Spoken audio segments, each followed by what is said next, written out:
you and I can both afford to go to the doctor, right? As it stands. Yep. New Zealand's in a structural deficit. Debt servicing currently costs us almost $9 billion a year, almost $9,000 million a year. It's forecast to get up to near 11.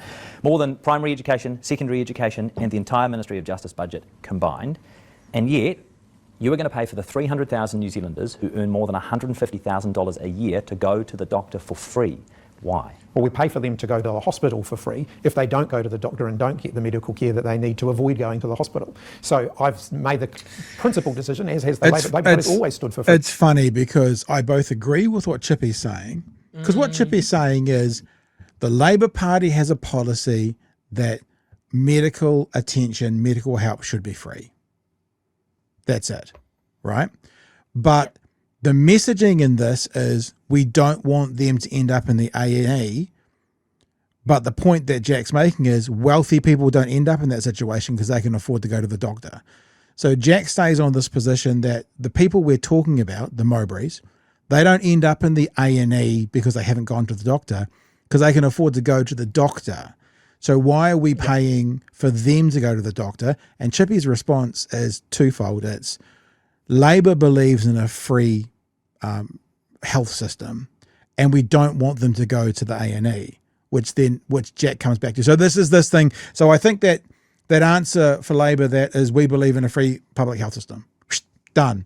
Why should they get it free? Because our co-op, our philosophy, our ideology is giving all New Zealanders free access to healthcare.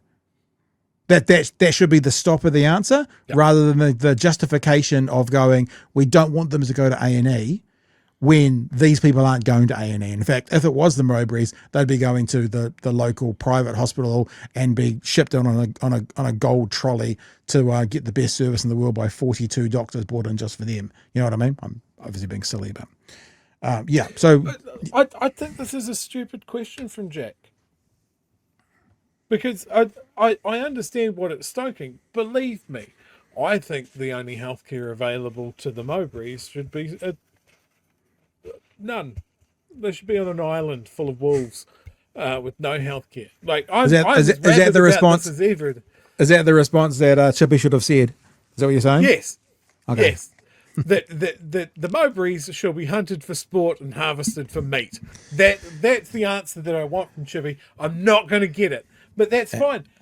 The Mowbrays having access to 3 free GP visits is such a fucking non-issue that this is embarrassing that it got brought up. I think the Mowbrays get 3 free GP visits. But that's what Chippy should say. The poor family down the road also get 3 free GP visits because they fucking need them. And the other thing that needs to be said here, which hasn't been said, and I'm making this assumption based on other coveralls, is that to carve those 300,000 people out would cost more to monitor and do that than it does to actually just give them the 3 free visits anyway. But I just want to be very clear here about Chewie's joke about the Mowbrays being hunted. We do not endorse that or support that in any way, shape, form whatsoever. I do. I 100%. No, my Chewie name is Chewie, and I endorse this message. Yeah, I'll just mute that microphone. So Chewie doesn't endorse it. He can't do anything about it. And that was a joke. That was a joke. Okay, I think he's calm. He looks calm now. I'll turn his mic back on. Where's my weapon?